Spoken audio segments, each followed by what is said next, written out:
The first time thousands of Americans first stepped foot in Vietnam was 50 years ago to fight a war. It's very encouraging for me to bring these vets back. 5 decades later, 24 Tennessee veterans journey back to the rural rice paddies and bustling cities many first saw as teenagers. I just wondered what it's going to look like when I got off the plane, and it's nothing like I thought. Well, it's from the other side for sure. How has this foreign landscape changed? We've been very well received by the Vietnamese people. How have these veterans changed? One of the pains that I've carried through the years is I never wanted to be here in the first place. They have really extended their hand to friendship. I wanted to see the healing for them, and I'm seeing it. And why make the trip now? The people here, I wish my husband could have reached the point they have. We made it out of here. Answers tonight in a 10 News special. Facing Ghosts, Return to Vietnam. Good evening. I'm John Becker reporting tonight from Vietnam.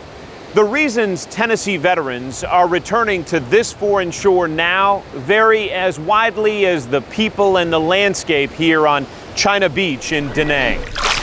We'll follow a Navy man on his journey back to the Mekong Delta, a river he patrolled on combat duty.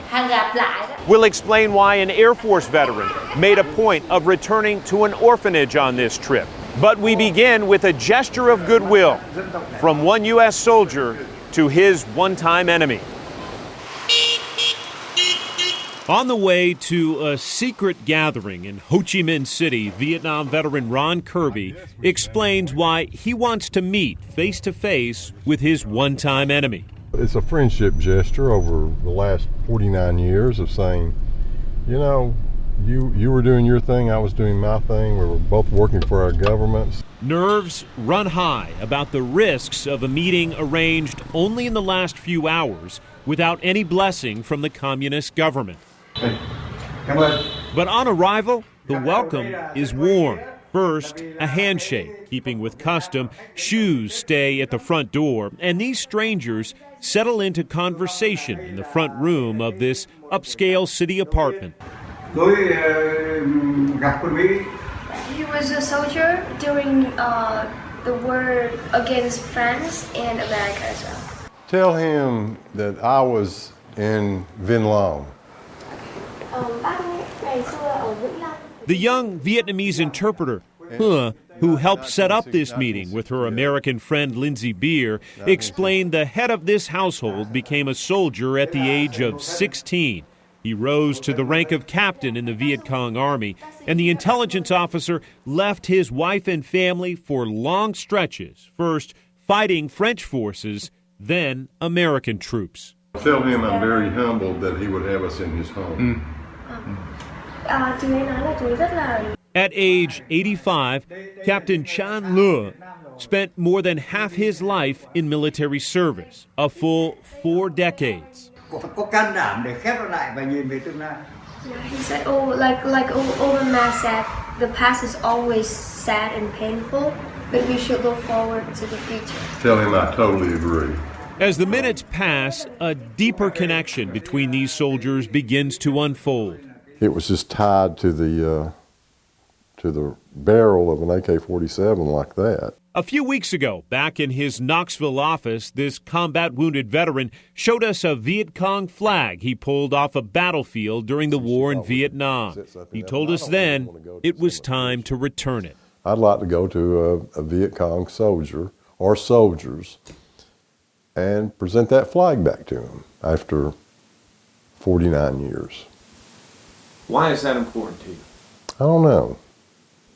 I just feel like, in one sense, it's a brotherhood. We're all brothers. They fought on one side, I fought on the other.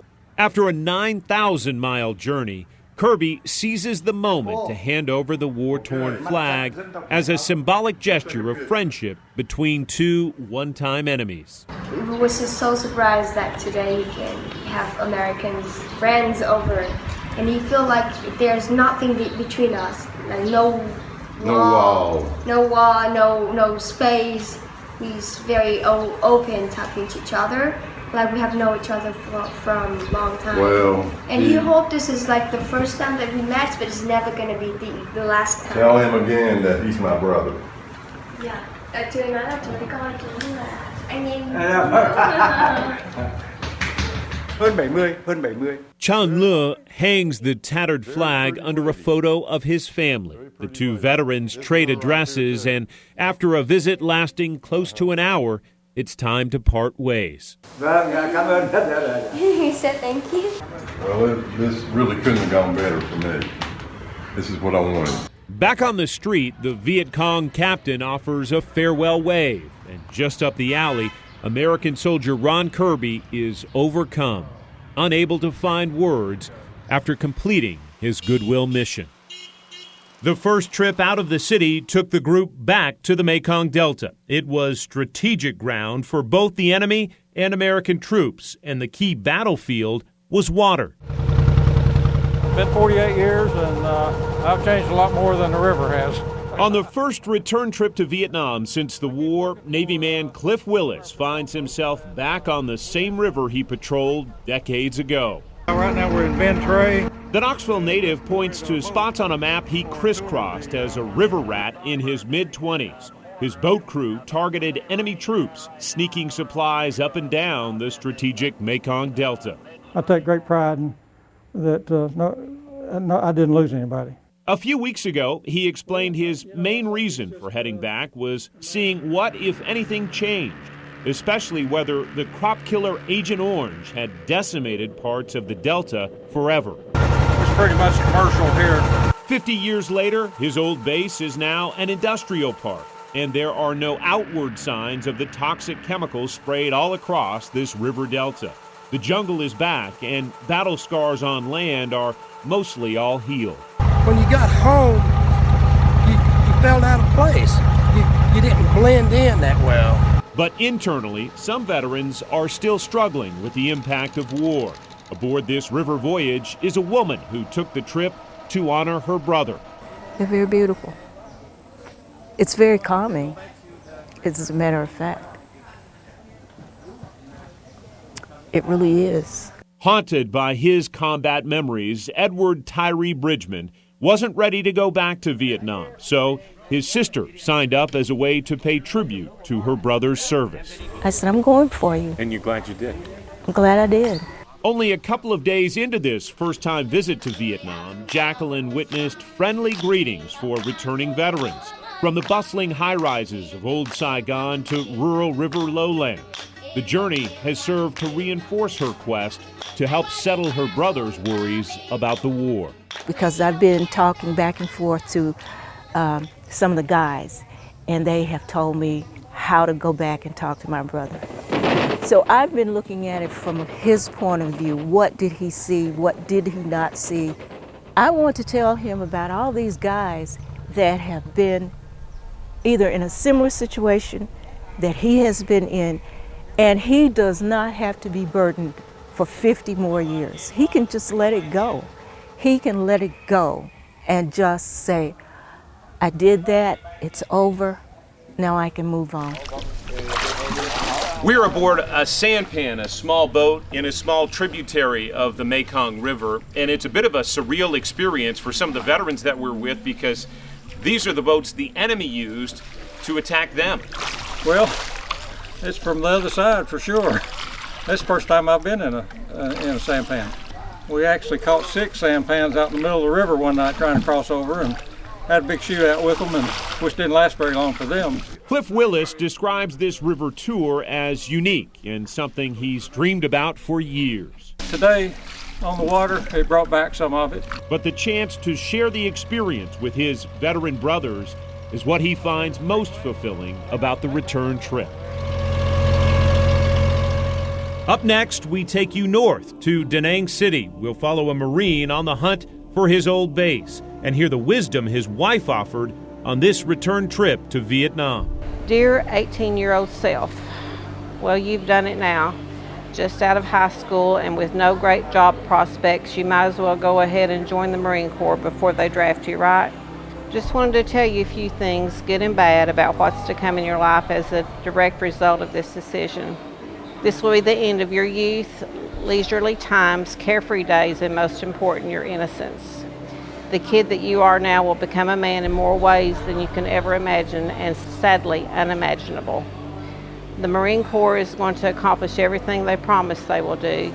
You will be trained well, become tough as steel, physically and mentally, become part of a brotherhood, and they will send you to a place on the other side of the world you only know by its name, Vietnam.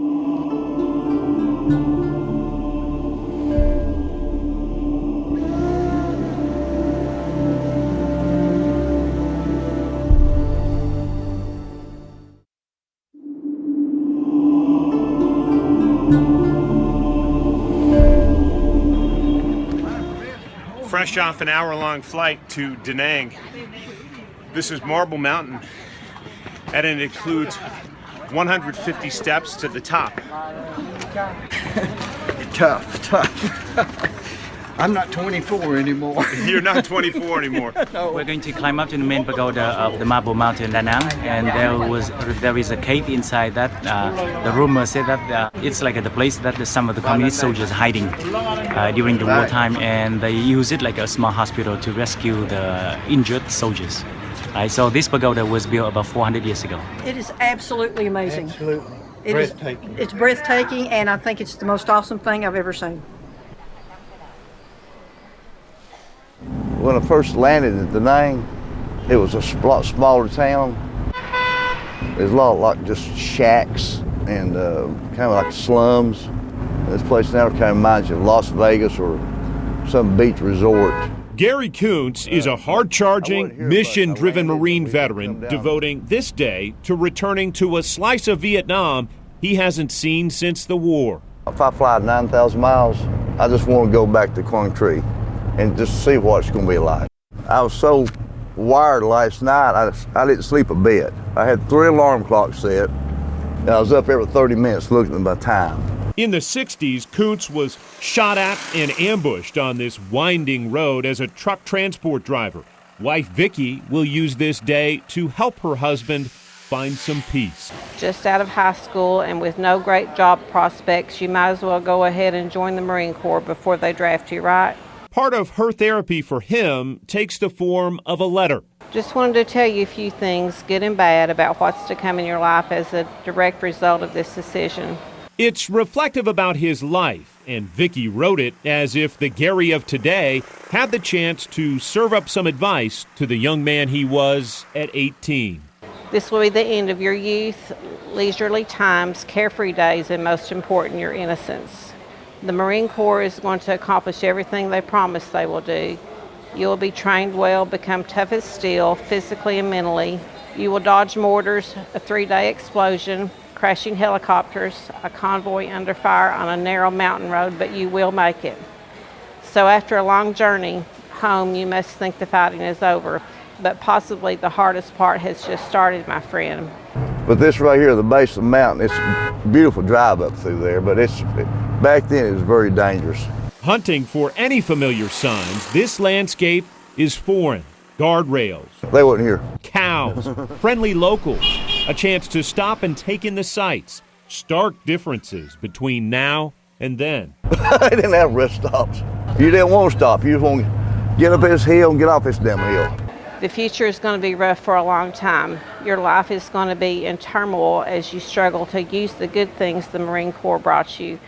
Great success in business or anything you want to be good at, you will. You're going to go at everything like you're still in a firefight. You're going to be running scared for a long time. Trust and security will be rare. But as the years go by, you will be okay. You'll be a better granddad than you were a dad. You'll even be a great husband one day. But still, the survivor skills still remain.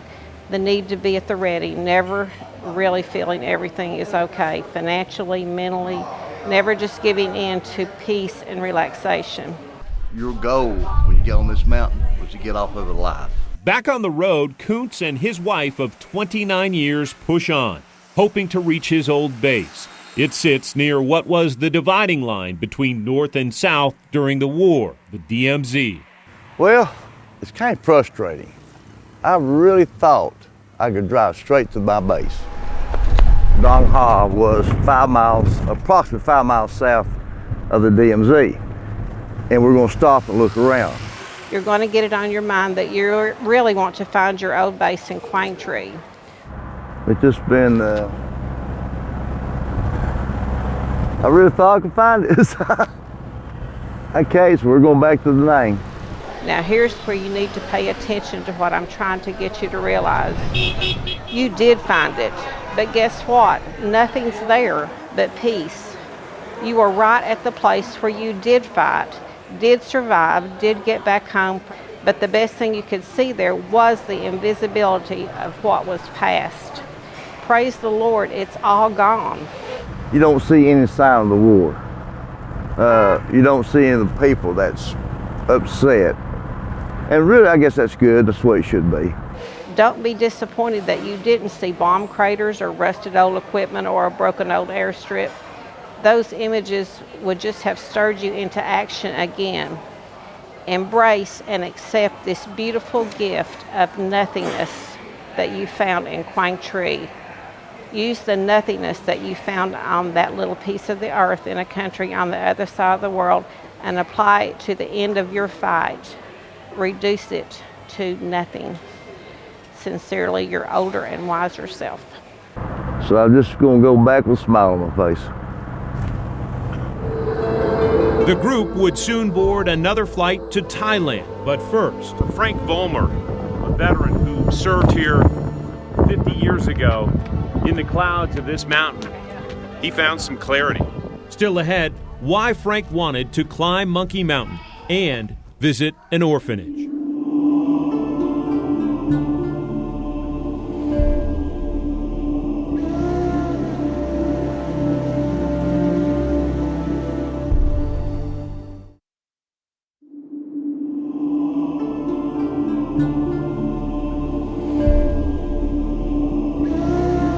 How long have you been riding? Maybe 20 minutes. Don't tell the boss, don't tell the bride. We'll see you in a bit. Ta and I are on the street of Ho Chi Minh City, and you're going to give us an education about motorbikes, because the population is between 8 and 9 million, but how many motorbikes are in this city? There are 4 million motorbikes. 4 million that we know about. City, right? There may be more than that, but that's the summary of the government here. And what do most cost, Tom? The most reasonable price from Honda is about $800 US. Which is a lot of money, because you were saying earlier that the typical government worker might make $100 a month. Government workers, they don't get paid very well, but they have some extra work and they can earn even more than the salary that the government paid them. I hear that 30 people die a day on motorbikes across Vietnam. Is that true? Yeah, that's true. And how about the helmet rule? Because for a long time you didn't have to wear a helmet. About 7 years ago, the government put the law that we have to use the helmet for trafficking around Vietnam. When you say you're close to somebody in Ho Chi Minh, you're definitely on a motorbike. How many close calls, like that guy just scooted in between us? Close calls where you just brush like up next to a car every day? At least once. Todd, thank you. My pleasure. Thank you. The only way to see this city is on a motorbike, and thanks to this guy we did. Very good. Yes, sir. That was awesome. Yes. Lindsay and I are riding in the back of a cab in Ho Chi Minh City. Lindsay is earning her doctorate degree from the University of Tennessee in International Cultural Communications. Her focus is Vietnam. She's made a half dozen trips here, including trips like this one with veterans. Right now we're in Ho Chi Minh City, and we are in District 1, right in the downtown area. I think a lot of Vietnam veterans in particular, when they return to Vietnam, are a little bit fearful that Vietnamese will have some type of resentment toward them, and it simply is not there. Y'all come see me, Jerry. I think that Americans still use Vietnam as a synonym for war. Vietnam is a beautiful, peaceful country. It's a safe place to travel. It has welcoming people who are eager to talk with Americans. They do not harbor resentment toward Americans. So I think one of the things that they are really surprised to learn when they see Vietnam today firsthand is that Vietnam is a developing and in many ways a modern country, especially in the cities. 1, 2, 3, 4, 5, còn 2 đứa nó đi học ở Asking if that's his daughter. To see wartime enemies become modern day friends, I think it's a beautiful, beautiful phenomenon to watch.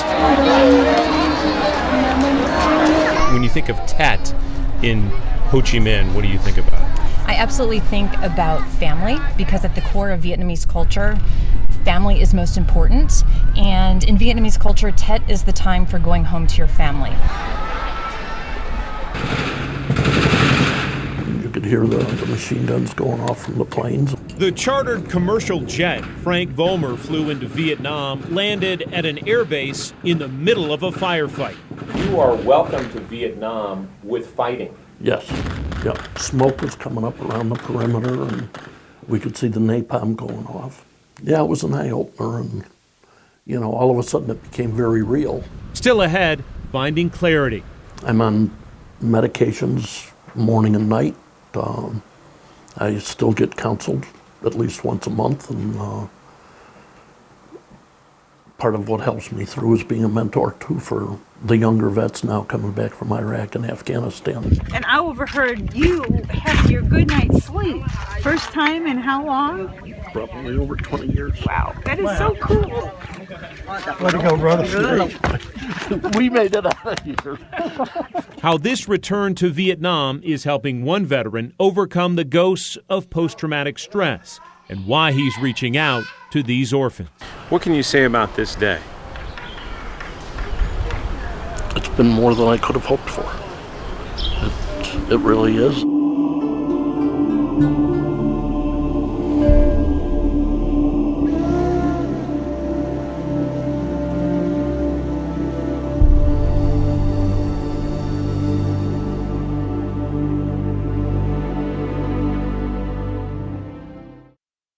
If you know a veteran or family member with questions about health benefits, including immediate counseling, call any of the numbers on your screen. And an important note about the men on this trip and Vietnam veterans in general: they are not broken or unable to overcome the demons of combat. Many went on to successful careers with the railroad, real estate, or the military, and they became loving husbands, fathers, and grandfathers. This is amazing. I'm so glad I came back here. I would recommend it for any veteran. And it's too bad that a lot more veterans haven't had this experience. And so many of them, you know, got into trouble with drugs and alcohol and sleeping under bridges. And it's too bad our country didn't take better care of the veterans and pull them through that dark period of time and get to be around to experience what this country is like today. Next, we're back on the streets on the back of a motorbike. Perspective on how this communist country has evolved in the 50 years since the war.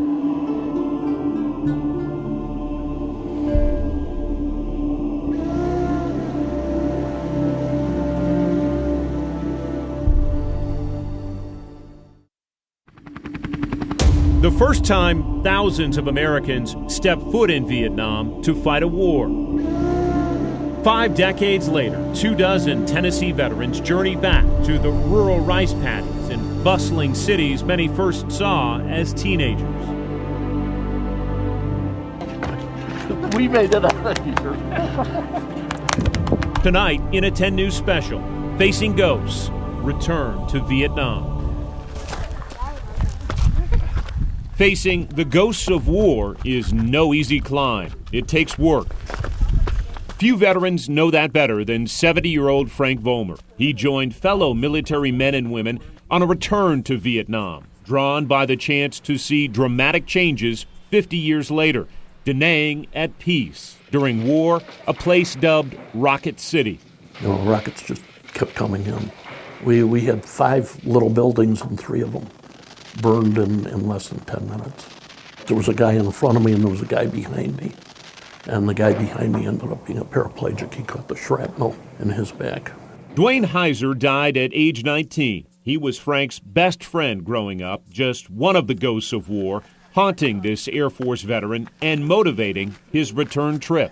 I have PTSD and I'm hoping that this will be beneficial. I've talked to other veterans that have gone back and they've found that it's been therapeutic for them. A few days into his journey back to Vietnam, among the wispy clouds on this mountaintop, Frank is finding clarity. I feel a lot more at peace, and part of it is that the memories I've been living with, those places and times no longer exist. And I overheard you have your good night's sleep. First time in how long? Probably over 20 years. Wow, that is so cool. Way to go, brother. We made it out of here.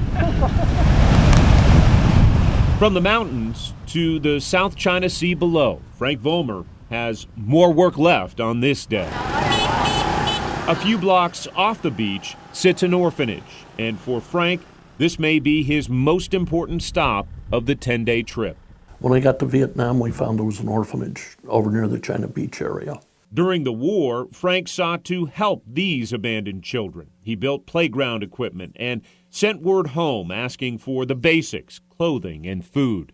My brothers and sisters back home set up a Kool-Aid stand or lemonade stand, and they were raising funds to try to buy powdered milk for me to take out to the orphanage. But war wrecked his humanitarian mission. A surprise enemy attack hit both his base and that refuge for children. We couldn't get out there for a while, and when we did, we had learned that there were casualties with the kids and all. This isn't the same orphanage, but the similarities stir vivid memories for this Vietnam veteran. These are children in need, and children Frank plans to help. It's our job. Why did you need this? Because I never had a chance to see how the kids that I worked with when I was here, how they may be taken care of now. But I just question if some of their conditions are still a result of the war from when we were here. There are more ghosts to face. Frank has more work to do to help ease his mind and body 50 years later, still shouldering the burdens of war. I think each day I felt a little bit better.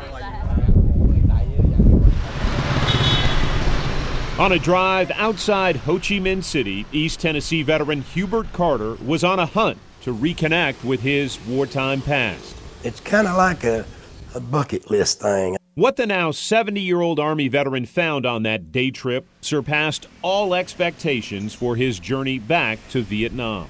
As fate would have it, it was meant to be. Driver and interpreter in tow, Carter made the 2-hour pilgrimage to a patch of dirt that once held his old base. I didn't recognize it at all. It was like a whole nother world. I recognized all the rubber trees, but I just didn't recognize where our base camp was. Then came the first of 3 memorable discoveries. Asking around about the place Carter first saw in his early 20s, his interpreter learned about a local who worked on the American base decades ago. What a coincidence. So he takes us to his place, and sure enough, recognizing the face was something I didn't do, but I knew the name right off. They called him Toto. He had to be 15, 16 when I was over here first time. He's in his 60s now. I love the little guy, you know. I honestly do. Just knowing he was alive was enough to make me happy. So he took us over and showed us where the base camp was. And I said, no, you're wrong. And, you know, we had poured some concrete for the motor pool to change our oil. And it was still there. We had built some bunkers out of concrete. They was bombed out, but they were still there. And we built a retaining wall so the trucks could get the oil change without the ground caving in. And it was still there with our insignia on it. I mean, it was the right place. But God, it was so different. God, it makes goat chills come on. Reconnecting with Toto, touching his old base. 2 memorable moments, but Hubert Carter's final discovery resurrected memories of his old friend Jerry, killed 50 years ago, clearing jungle from around their base. We had to go out and cut back the jungle so nobody could sneak up on you, of course. I yelled at him not to go in there. There he wasn't clean, and I would be right there. He didn't pay me no mind. He walked in, and next thing we know, a grenade goes off and he's dead. That was a hard time for me. But on that same piece of ground where his buddy lost his life, now sits a school. I feel like it's a monument's been built to him. They have a school there. His life wasn't in vain. It's something good's come of it. Oh, this trip means everything. This trip has been very, very rewarding for me. It seemed like I lost everything when I was over here, but I believe I've gained it all back. It seemed like each roadblock I encountered, somebody was there to help me. I think it's fate. I mean, it just came together so beautiful. That wasn't the only surprise connection on our trip. Next, the other chance meeting during this return to Vietnam.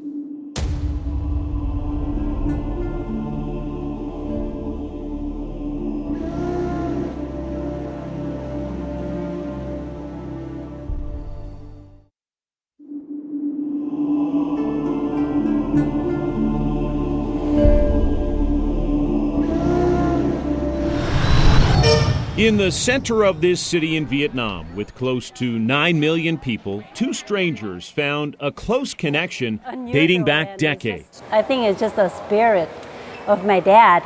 East Tennessee veteran Howard Shouty traveled 9,000 miles to find a link to his wartime past in Vietnam.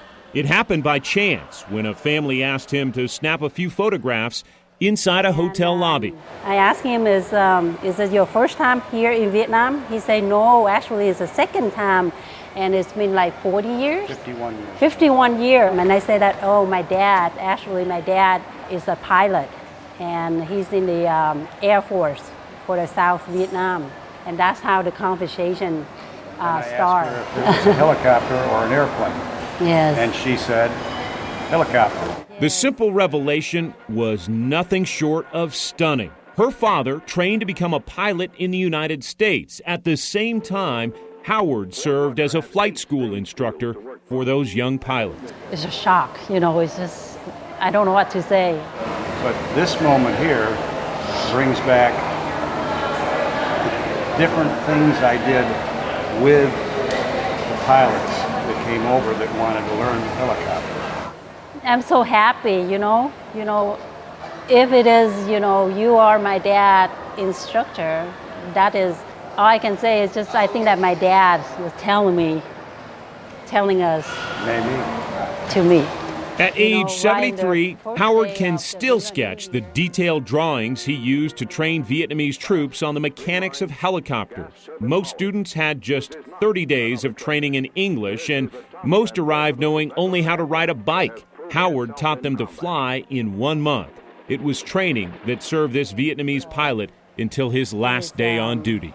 He flew in and rescued the first batch of people out, and then the second time he flew in, he got shot. Mei Lee was 5 years old when her father's helicopter was shot from the sky trying to rescue villagers in the path of fighting during the Vietnam War. I think that my dad is a hero. Howard took a close look at this photograph, but can't say for certain if it is indeed one of his students. The possibility exists, and the proof may come. I'm going to call my mom. But the fact these two randomly found each other in a hotel lobby in Ho Chi Minh City, that connection alone for this Vietnam veteran made his return trip. Oh, I think that she's going to be very shocked, and she's going to be very happy. For one veteran, the return to Vietnam was frustrating. Changes to the scenery over 5 decades were unexpected. It's not familiar, no way. Next, how he's moving forward, and the support from his wife, who also made the trip.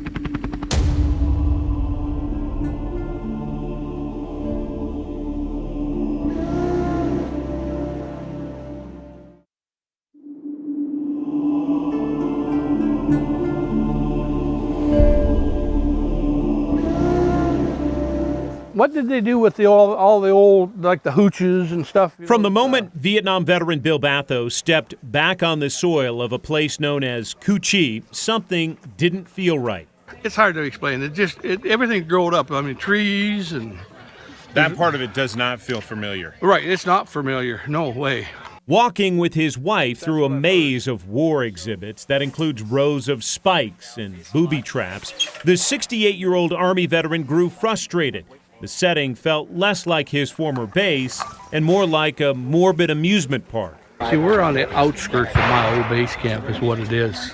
The old base camp is up farther. We keep hearing these gunshots. Yeah, well, you want to pay $1 a shot?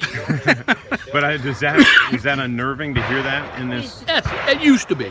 It used to be. Well, I'd hear a crack of thunder at night, and boy, I'd hit the deck, wouldn't I bet? The tourist stop was far from the hellish reality Batho knew in the late 60s as a soldier. Enemy troops appeared, then vanished, ghost-like, using a system of secret tunnels to launch surprise attacks. Can you imagine living down here? No, hard to imagine. Air is hard. It's hard to breathe in here. Hot.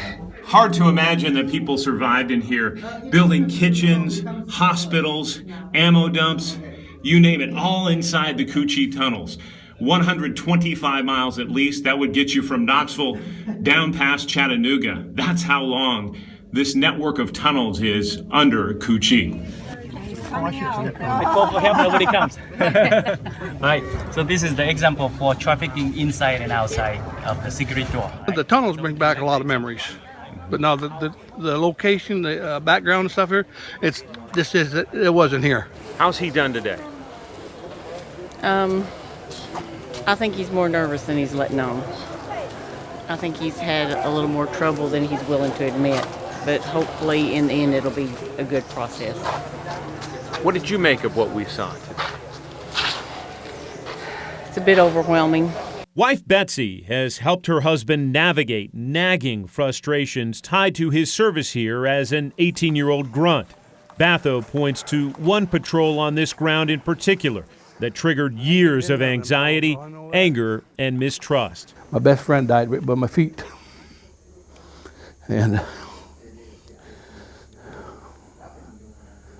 But, that was, I just asked myself every day why it wasn't me and not him, let him go home.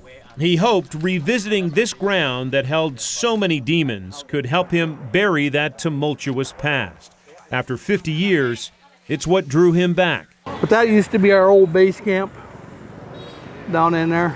Outside the Ho Chi Tunnel Park, Batho spotted a military base that looked more familiar. But reflecting on the day, another stop at a rubber tree plantation felt more like the place he served long ago. I always have it back here in the back of my head, what happened over here, and you can't completely get rid of it. What will carry him forward, Batho says, is keeping a promise he made to his counselor back in the States. I hope I can leave some stuff back behind me when I get on that plane to go home, which I'm going to, I think, because I'm going to write it down on a piece of paper. And when we get on that plane, I'm throwing it on the ground, leaving it here. And before he boarded a flight out of Saigon, Bill Batho kept his promise.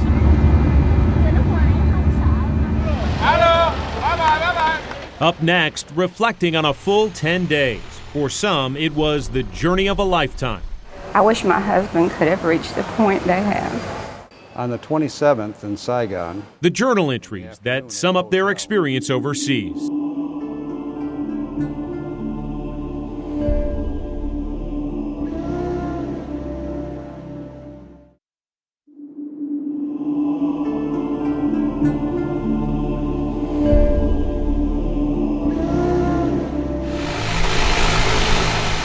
A lot of things have changed in 47 years.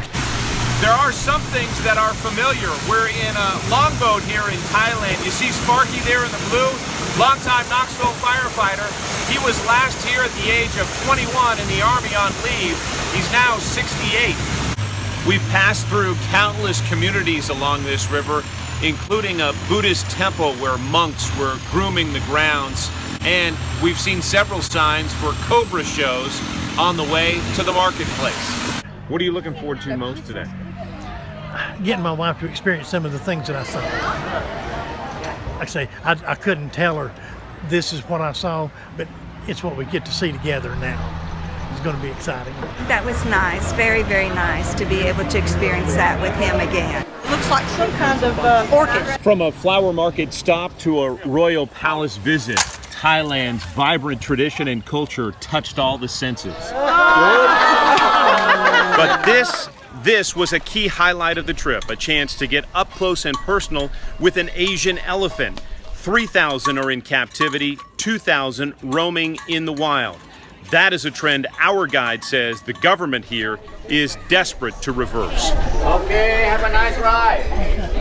Long tunnel without... The veterans of this trip represent all branches. Next, their reflections on their first journey back to Vietnam. Plus, they welcome me over here better than they welcomed me home my first trip. The East Tennessee community made sure this homecoming was one these troops could smile about.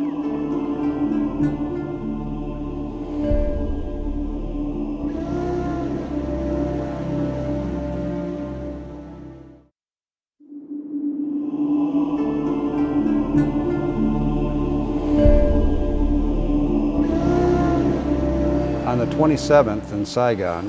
Where do I begin to tell the story? Journal entries help capture the reflections and memories of the 24 veterans on this return trip to Vietnam. I came on this trip not only to see how much Vietnam has changed in 50 years, but to understand the accounts and stories of my fellow Nam brothers. This is what I was hoping to see, the resolution of some of these issues, because these are my boys. It is a revisit to a place that formed a seminal part of my story and my history that helped form who I am today. I don't think I've ever been anywhere in the world where everybody you run into is so friendly. They welcome me over here better than they welcomed me home my first trip. Whether the communists likes it or not, we won the war. It's just we had to wait a while to see the results. With me being a veteran as well, the camaraderie is incredible. So I wish my husband had lived longer because he died when he was 54 years old of Agent Orange cancer. The people here, I wish my husband could have reached the point they have. And this guy named Mississippi was my radio operator, RTO. So Mississippi, he broke me in. And for, 5-6 months, he was my guy to help me, wherever I was. And the shot went through the spare tire in that Jeep, through the back of the seat, and hit Mississippi and killed him. Now this is 5 days before he's supposed to go home. I've kept that picture in my scrapbook all these years because of that. So here I am with brothers from the war to explore, reminisce, share, laugh at the old men we have become. What are the odds of my finding her?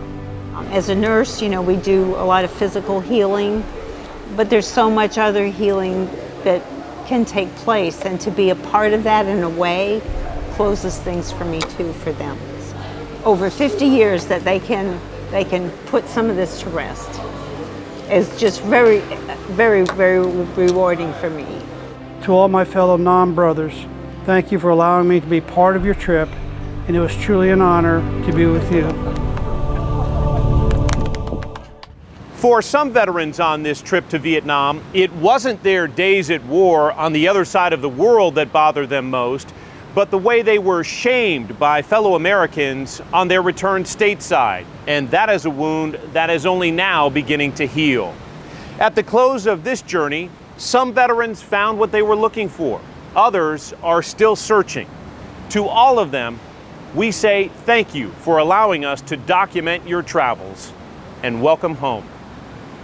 With photographer Jerry Owens, I'm John Becker reporting tonight from Southeast Asia. How you doing? Welcome home. Thank you.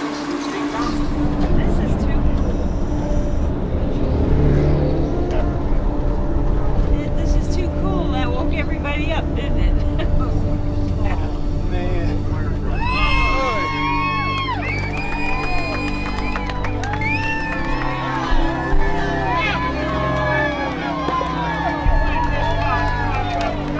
it's great. It's an emotional day. You know, these men didn't get the welcome home that they deserved originally. Glad they're all home safe and welcome home.